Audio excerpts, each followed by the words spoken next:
Good morning, Boker Tov. Welcome back to 10 Minutes of Meaning. Please help yourself to coffee and donuts. Very big thank you to our generous series sponsor for the year, Lezecher Nishmas, Alter Shlomo Ben Pinchas. Also, this morning's 10 Minutes of Meaning are sponsored by Debbie Rezolinsky in commemorating her father, Natan Ben Baruch's first year at site, 16th of Tammuz, in the Shama Shelav and Aliyah.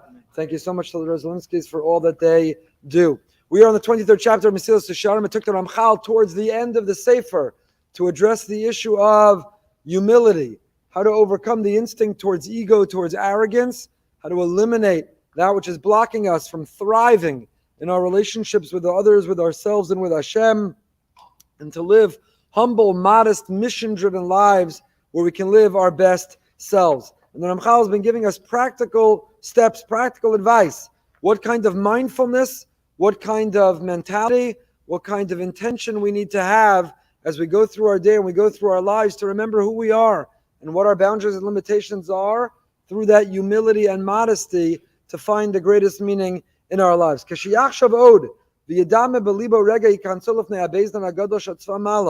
you reflect further and you imagine the moment that you will enter into the heavenly court, you know the feeling? Maybe you've never had it, but you ever see a police car on the highway?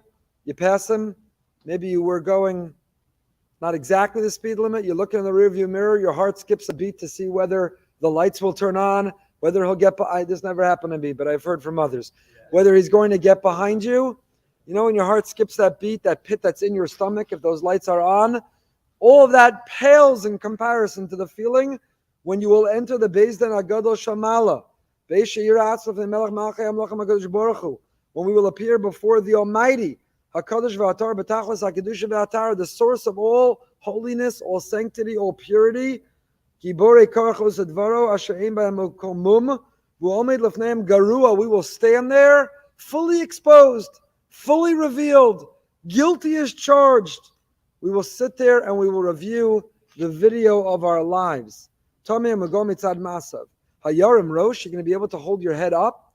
You're going to be watching the video of your entire life, everything that you did, not only in public, everything in private, not only every action, every thought, every desire. Hayelo Pischon Peh, you're going to have an opening. Can you even say anything? Do you even have a beginning? So you know what they're going to say? The Ribono Shel Olam and the lawyers upstairs who are against you, who are looking to incriminate and indict you spiritually, they're going to say, hey, tough guy, where's all that ego now? Where's all the honor now? What's the value of all those followers or friends or all the wonderful things people say about you? How much money you have in the bank or what kind of car you drive? Where's all that ego right now? Mayane. What are you going to answer? What are you going to respond? If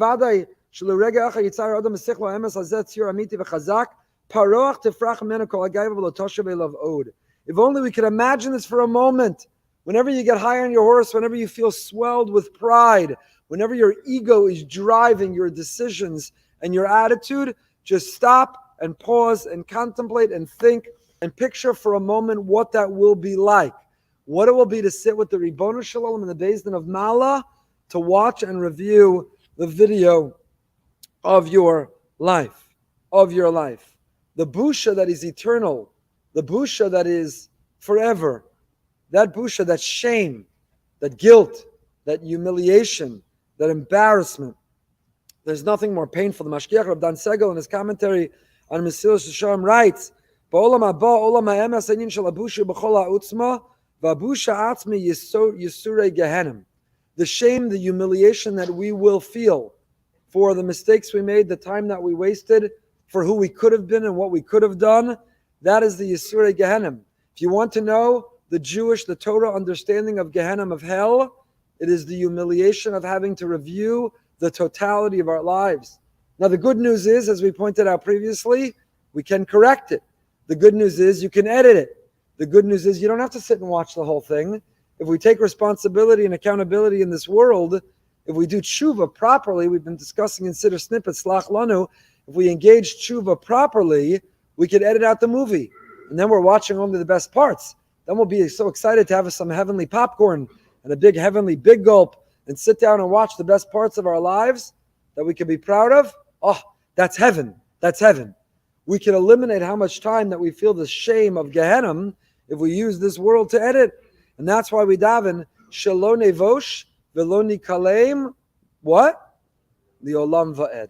The busha in this world is bad. If you're humiliated, you're embarrassed, you tripped, you fell, somebody caught it on video, it went viral, it's bad, it's humiliating, but it's nothing compared to the eternal humiliation that is the Yisurei Gehenim. So we daven, Shelo nevosh velo nikalem when? Li'olam va'ed. The busha, the humiliation of this world, we can handle, we can overcome. But the humiliation that is forever, that Yisur and that pain, that torture of Gehenna, that we can't withstand. And that's why we think about it, we contemplate. It should inspire us and motivate us and move us to be able to take responsibility. The Alter of Kelm says, you know what the difference is between a tzaddik and a rasha? You know what the difference is between living a righteous life and an ignoble life? Is the koach hatziur, the ability to invoke our imagination. Don't just get caught up in the rat race of life. Don't be on that hamster wheel of life. Don't wake up in the morning and next thing you know, it's the end of the day and you don't remember anything that happened in between. When we're present, when we're mindful, and when we use our imagination, then we can live our best selves, because then we're making the right decisions. Then we have the right perspective. Picture that will be the Beis Din Shamala, that experience, that humiliation that we want to avoid. Is it worth it? Whatever pleasure you're going to have in this moment, whatever you're going to watch on the internet or some other device, whatever Lashon Hara, juicy gossip you're going to share, whatever corners you're going to cut in business that's going to give you a small profit, is it worth it? Is it worth it for the eternal humiliation and pain that will be experienced later? The problem is, but it feels so good right now. But it benefits me so much right now. Who can picture what will come later? Who can be mindful of how that will impact us, the consequences for eternity in the next world? I'm right now in this world. In this world, it feels pretty good. This world, I want it. This world, it's rewarding. So that's the Alter of Kelm says, the difference between the tzaddik and the rasha is the koach hatziur, is the power of invoking this imagination, of picturing these moments and these scenes, of therefore using the future to be able to plan for the present. I'll give you a little preview. I just read a book that will be the Shabbat Shuvah Drasha Mirz Hashem this year called Your Future Self. We're so occupied with our present selves that we don't have relationships yet with our future self. But if we can live a life in the present that we're thinking about our future self, then our future self will have a much better present. We just have to get into that mindset. Okay, that's the whole Shabbat Shuvah Drasha in 30 seconds. Hashenihu, Inyan Chiluf Toldos Hazman V'rov Tmuroseim. The second area worthy of contemplation in order to achieve this humility, Ki Asher Kalios Ani. Just realize how fleeting life is. You could be on top of the food chain tomorrow, you could be wealthy today, and you're collecting Tomchei Shabbos tomorrow. Hamoshel, the ruler today, is Eved, is the slave tomorrow. Hamachubad, the honorable one today, Lenikla, is a disgrace tomorrow. In fact, our rabbi said this. What do they call money? The Medrash on Chuma Parshas Mato says, Lama Nikra Shmam Zuzim. Why is money called Zuzim? Shezazin Mizev and Osn Lazeh. Because money migrates, money rotates, money's a cycle. It moves, it's zaz, it's always on the move. I can tell you there are people who used to be the biggest donors to Tomchei Shabbos who found themselves needing to benefit from Tomchei Shabbos. And there are people who were the recipients of Tomchei Shabbos who are now among the biggest supporters of Tomchei Shabbos. The zazim are zaz. Mamon, why is it called mamon? Masha'ata mona in a klum. Because what you're counting, you can't count on forever. Ma'os, she me'es la'es. Why is money called ma'os? Me'es la'es, it lasts for 24 hours. You don't know where it'll be tomorrow. So therefore, Ramchal says, again, invoke that imagination. Realize you're on top of the world today. But we've seen economic cycles. We've seen very unanticipated outcomes. And we know that wherever we are today, we can't rely on or count on being tomorrow. And therefore, don't ever get too arrogant. Don't get too bloated. Don't get too inflated. So if one can so quickly be reduced that he finds so shameful today, you're going to be so confident and prideful about what you have or who you are or what you look like. You don't have to imagine today. You don't need the Alter of Kelm's imagination. Now they have filters and apps. You're going to get so arrogant today because in your teenage years or early 20s, you're so good looking. You have these long flowing locks of hair. You have no wrinkles. And you think you're so impressively beautiful. You're so vain. put on one of those filters. You'll realize you'll be a fat, bald, old Jewish man like everybody else, and you'll be humble and modest today, even in your youth. So put on that filter, not only to realize what you're going to look like, but what your life's going to look like. And you're going to be so arrogant today, you're great on the basketball court.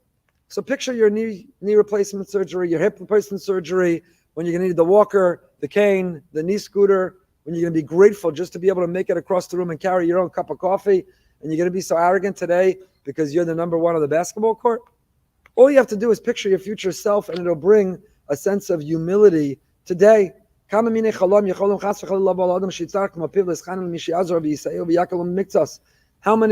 illnesses can be visited upon us? How